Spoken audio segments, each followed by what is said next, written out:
I just watched a CNN segment on a new app called ICE Block and kind of appeared to be promoting this app where you can tell people where ICE agents are. And given the rise, I believe 500% increase in assaults on ICE agents, I wanted to see if you could comment on that and why CNN would be promoting such an app. President Macron of France earlier today said that tariffs levied by powerful countries are often a form of blackmail, and criticized the sort of process that's underway. He didn't mention the United States specifically, but said that these tariffs are really hurting developing countries. So there's this big UN conference going on. What do you say to that? What is the president, was he aware of that comment, and do you have any response? We've been hearing from White House officials for weeks that you're close on trade deals with a number of countries. Can we get any update on which countries will have deals by the 9th and when they're making any announcements? There are many who believe that Powell has been politicized in a lot of different ways. The president has not been shy about acting on things that he believes in. Why not just fire Jerome Powell and put in somebody that is going to lower rates? Chairman Jerome Powell is facing accusations of lying to Congress, which is a potential crime, about luxurious details of the Fed's $2.5 billion renovation project. Senator Loomis has called attention to this. Some experts want him to be investigated. Does the White House want these allegations investigated and, if found substantiated, punished? Does President Trump want Zoran Mamdani deported? Could he see himself working with a Mayor Mamdani? Good afternoon, everybody. Good afternoon. Did everyone have a good weekend? Yes. Good. It's good to see you back here. We have another busy week. On a scheduling note, tomorrow, President Trump will travel to the great state of Florida to attend the opening of a new illegal alien detention center located at Dade Collier Training and Transition Airport alongside Secretary Kristi Noem, Governor Ron DeSantis, Congressman Byron Donalds, and other state and local leaders. We hope to see many of you there.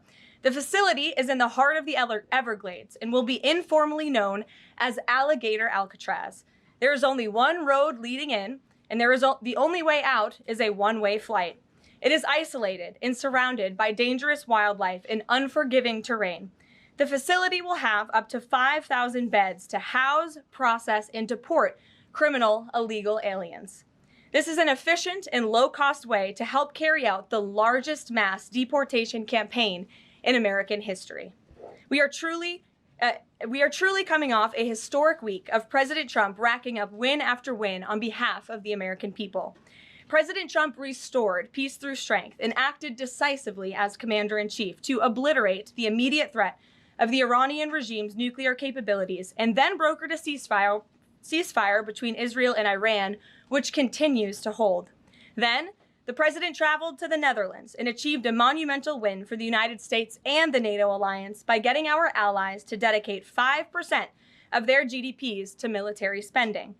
As a result of President Trump unleashing American energy dominance, summer gas prices are at the lowest they have been in 4 years, heading into the July 4th week. And with the incoming Trump economic boom, the stock market continues to roar back, with the S&P 500 and the NASDAQ both hitting record highs. And on this point of an economic boom, I bring to you original correspondence from the President of the United States to our Fed Chair, Jerome Powell. As the president has consistently stated, the American economy is booming. And there were so many economic analysts who said that this president's policies would drive our economy down, when in fact we have seen the opposite.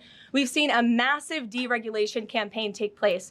We've seen inflation completely diminished from where it was under the reckless spending and the bad policies of the previous incompetent administration. I would remind the Fed chair, and I would remind the entire world, that this is a president who was a businessman first, and he knows what he is doing. He has a proven economic formula that worked in his first term as president, and it is working again. The one problem that remains is high interest rates for the American people. The American people want to borrow money cheaply, and they should be able to do that. But unfortunately, we have interest rates that are still too high. So the president sent this note to the Fed chair today. And if you look at this chart, this is a chart of all of the interest rates of many countries throughout the world. At the top is Switzerland. They're only paying 1/4 for interest rates. Cambodia, Japan, Denmark, Thailand, Botswana, Barbados, Taiwan, Bulgaria, Cuba, Sweden, Morocco, Cabo Verde, South Korea, Algeria, Canada, Albania, Libya, Malaysia, China, New Zealand, Trinidad and Tobago. Czechia, Bolivia, Australia, Costa Rica, the Bahamas, Kuwait, Papua New Guinea, Bosnia, United Kingdom, and the UAE are all paying lower interest rates than the United States of America, which has one of the hottest and strongest economies in the world. The president sent this note to the Fed chair. It says, Jerome, you are as usual too late. You have cost the USA a fortune and continue to do so. You should lower the rate by a lot. Hundreds of billions of dollars are being lost and there is no inflation. And the president is right. There is historically low inflation thanks to his policies. And we will continue to drive down the cost of living in this country for Americans. We will continue to deregulate. And it's also incredibly important that we pass this one big, beautiful bill, which is the largest tax cuts in American history. And that's why the White House and the president himself have been in touch with lawmakers all weekend long to get this bill passed. And they are working very hard to do so. It remains a top priority for the president. And this bill has exposed the clear differences between Republicans and Democrats in 2025. The Democrats are doubling down on craziness and radical policies that are undermining the very fabric of our country. Just look at the Democrat nominee for New York City Mayor, Zohran Mamdani. He's a Democrat socialist, really a communist, who proudly calls to defund the police, peddles anti-Semitism, praises pro-Hamas groups, wants Israel abolished, and believes wealthy Americans should not exist. Those are his words, just as recent as this weekend. Meanwhile, under President Trump's leadership, Republicans are fighting tirelessly for everyday middle-class working Americans who re-elected this president. And we're carrying out a revolution of common sense. And all of that is packed into this one big, beautiful bill. So with that, we will take questions. John Fredericks is in our new media seat today. John, thanks for being here. We'll kick it to you.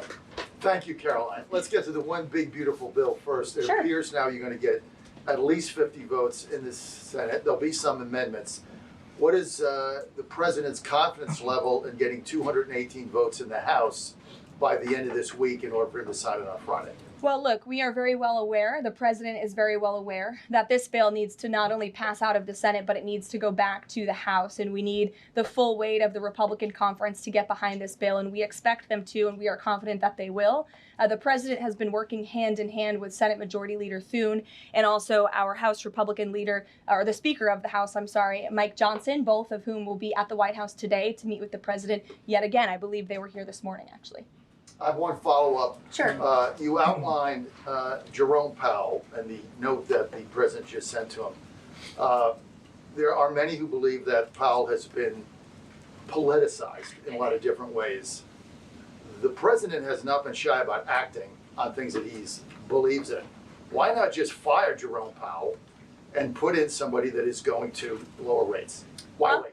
Well, it's a good question and one you can ask the president because that's a decision for him to make. But you're right to point out the politicization of the Fed, and it's very unfortunate for our country. But Jerome Powell cut rates numerous times ahead of the election when Joe Biden was in this Oval Office, but now he refuses to when the economy is in a much better place. So there really isn't a good explanation for that, and the president is rightfully calling attention to it. Thank you. Kelly.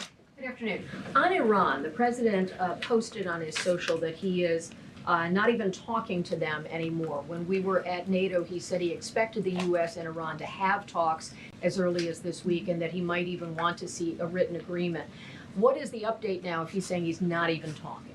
So as I told you from the podium last week, I said the administration, and namely our special envoy, Steve Witkoff, has been in communication both directly and indirectly with the Iranians. That communication continues. The president himself has not talked to Iran, which he pointed out in his truth statement. Peter. Thank you, Caroline. Does President Trump want Zohran Mamdani deported?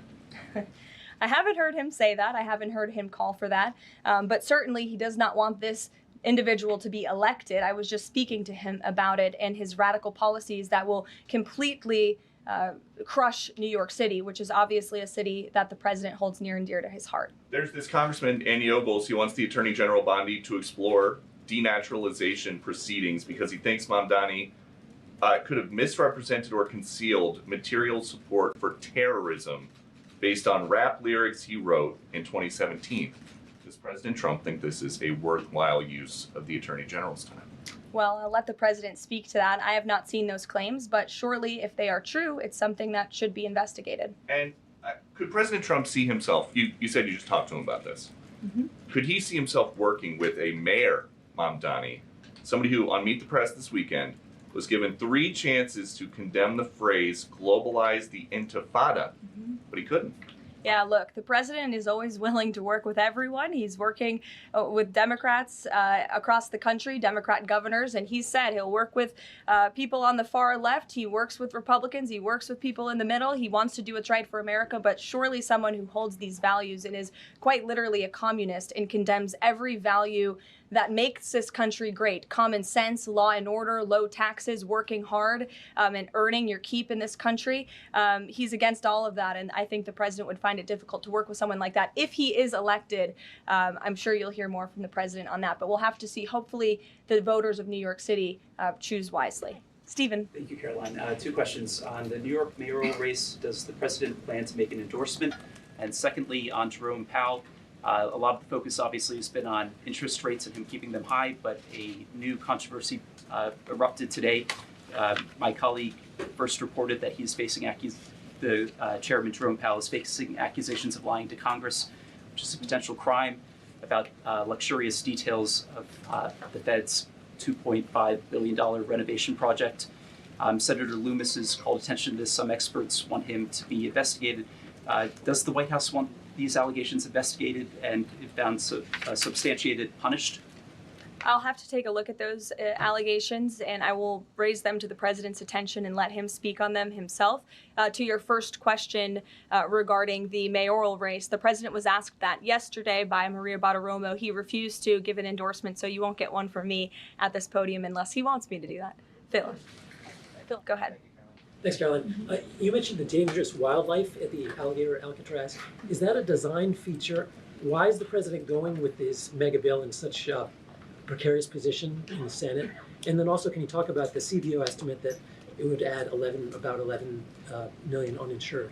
Well, look, when you have illegal murderers and rapists and heinous criminals in a detention facility surrounded by alligators, yes, I do think that's a deterrent for them to try to escape. We do know that some of these illegal criminals have escaped from other detention facilities, like one in New Jersey, which I know was recently reported on. So, of course, we want to keep the American people safe, and we want to remove these public safety threats from our streets, and we want to effectively detain them as best as we can. As for why the president is going, I think his trip to this detention facility actually underscores the need to pass the One Big Beautiful Bill, because we need more detention facilities across the country. The last administration let in nearly 20 million illegal people from all over the world, and this administration is focused on arresting and detaining them.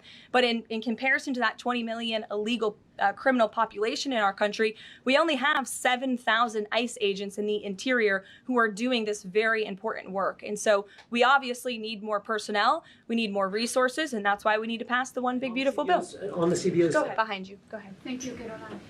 The president has been calling for a deal in Gaza for 2 days and many posts. Who is blocking the deal? And one other thing, when he posted on Netanyahu's trial, also he said it interferes with the negotiations on Iran and on Gaza. What did he mean by that?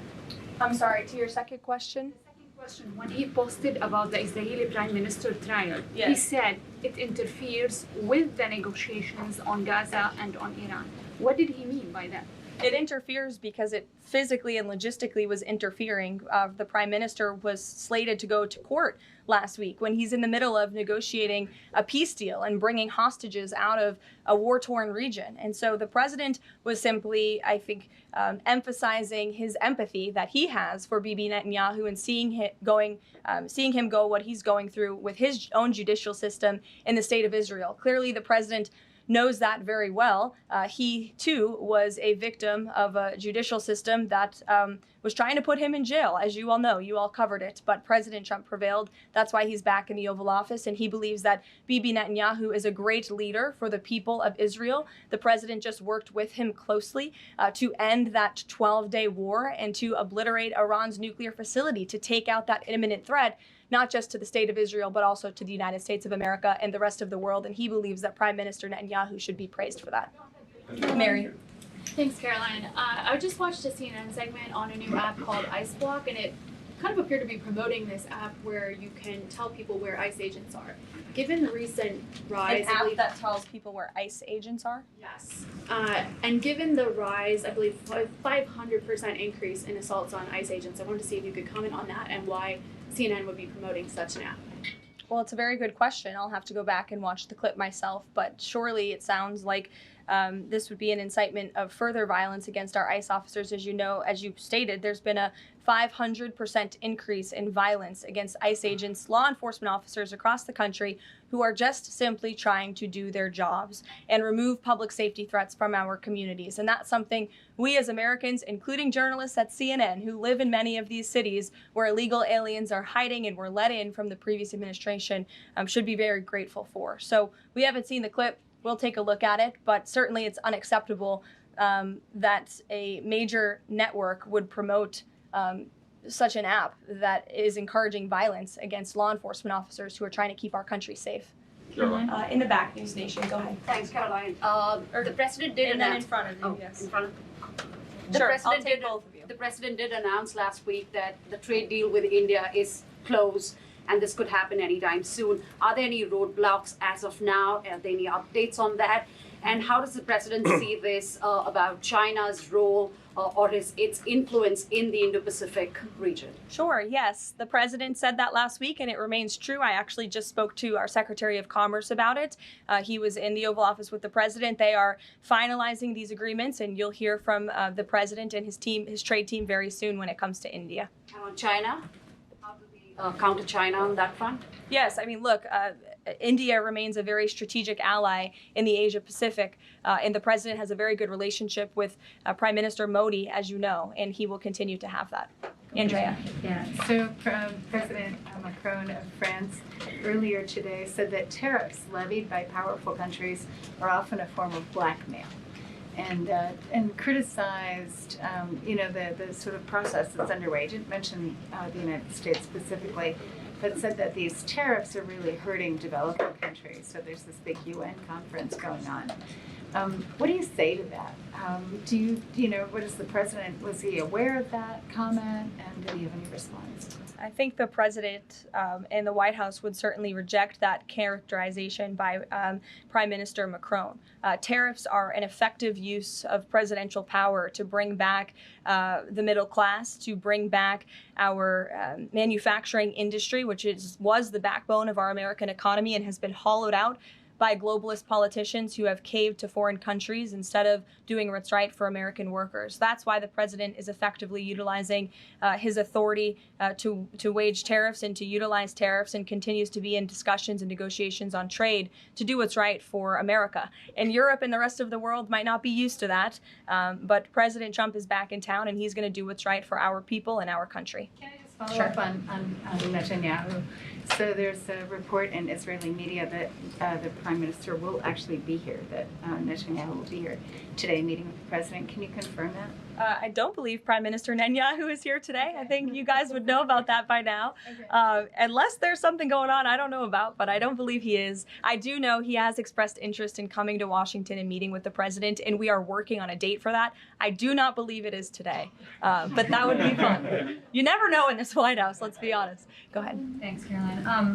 We've been hearing from White House officials for weeks that you're close on trade deals with a number of countries. Can we get any update on which countries will have deals by the 9th and when there may be any announcements? I'll let the president and the trade team speak on it. Can you respond to the CBO estimate that the Senate bill would increase the deficit by nearly $3.3 trillion? This is one of the most fiscally conservative pieces of legislation that has ever made its way through Capitol Hill. There's $2 trillion in mandatory savings in this bill, and not only that, the projected growth that this bill will bring to our economy. It will be an economic boom. The Council of Economic Advisors has an analysis that shows that the bill will generate $4.1 trillion in economic growth, and it will cut taxes, putting more money back into the American people's pockets. That's why this president wants this bill to pass, and I know he's busy working the phones and doing what he needs to do today to make it happen. So we'll see you all later. Thank you. We'll see you in Florida tomorrow.